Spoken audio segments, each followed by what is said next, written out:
भू माफियाओं के खिलाफ आवाज उठाना जिला मुजफ्फरनगर के नियामू के पूर्व प्रधान लियाकत को भारी पड़ गया है।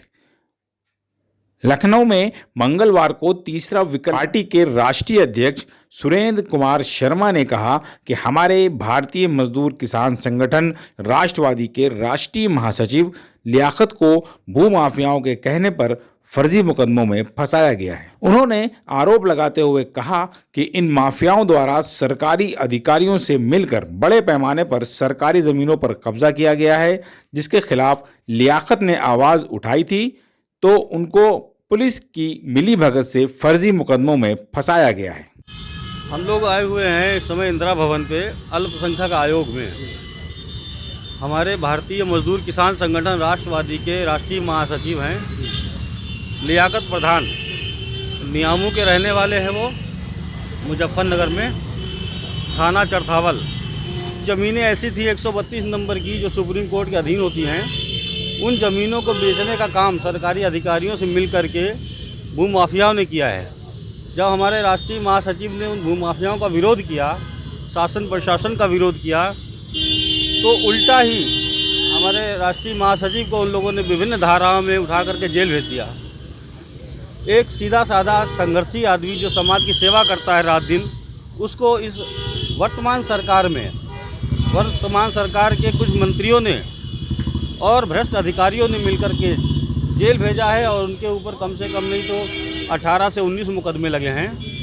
पूर्व में अध्यक्ष जी से जब मुलाकात हुई थी तो उन्होंने वहां के संबंधित पुलिस अधिकारियों को नोटिस भेजे थे और लियाकत प्रधान को भी नोटिस भेजे थे। लियाकत प्रधान तो पिछली तिथि में यहाँ पर उपस्थित हुए थे, परंतु वहाँ के कोई भी अधिकारी अभी तक नहीं आए थे। तो उन्होंने पिछली बार कहा था 7 से 15 तक हम पुनः उन लोगों को नोटिस भेज कर बुलाएंगे। आज 7 तारीख है, उन लोगों को भी तलब किया गया है और लियाकत प्रधान शीघ्र ही यहाँ पहुँचने वाले हैं। हमारी मांग ये है कि ये शासन, ये प्रशासन और ये सरकार भ्रष्ट अधिकारियों के साथ है, ईमानदार जनता का साथ क्यों नहीं दे रही है। ईमानदार जनता को इससे फंसाया जा रहा है और लियाकत प्रधान क्योंकि वो समुदाय उनका मुसलमान समुदाय से है, इसलिए वर्तमान सरकार उनसे कुछ निजी झगड़े के हिसाब से उनसे बदला लेने का काम कर रही है, जो कि निंदनीय है। सरकार को ऐसा नहीं करना चाहिए। सरकार के लिए तो हिंदू, मुस्लिम, सिख, ईसाई सब उनके नागरिक होते हैं, उनकी बात को सुनना चाहिए। आपको सरकार कहीं ना कहीं इनको शरण दे रही है? किसको? भूमाफियाओं को, और जिस पे कार्रवाई नहीं हो रही। सरकार शरण किसी को नहीं देती, अधिकारी शरण देते हैं और सरकार तक वो बात पहुंचाने वाले लोग अक्सर कमज़ोर होते हैं जो बात पहुंचा नहीं पाते हैं। यही काम हमारा भारतीय मजदूर किसान संगठन सरकार तक पहुंचाने का कार्य कर रहा है। वहीं मंगलवार को लखनऊ में स्थित अल्पसंख्यक आयोग पहुंचे भारतीय मजदूर किसान संगठन राष्ट्रवादी के राष्ट्रीय महासचिव लियाकत ने बताया कि सरकारी जमीन पर भूमाफियाओं द्वारा अवैध कब्जा किए जाने के बाद मेरे द्वारा उनका विरोध किया गया था, जिसके बाद मुझे फर्जी मुकदमों में फंसाकर मुझे लगातार परेशान किया जा रहा है। आयोग के समक्ष हाजिर होने के बाद बाहर निकलकर लियाकत मीडिया से रूबरू हुए। आज हमारी 7 तारीख थी, अल्पसंख्यक आयोग में आए हैं और सभी स्टाफ को जो है चेयरमैन साहब ने बुलाया है और चेयरमैन साहब ने अल्पसंख्यक आयोग के जो है हमारी भी बात सुनी और उनकी बात सुनी।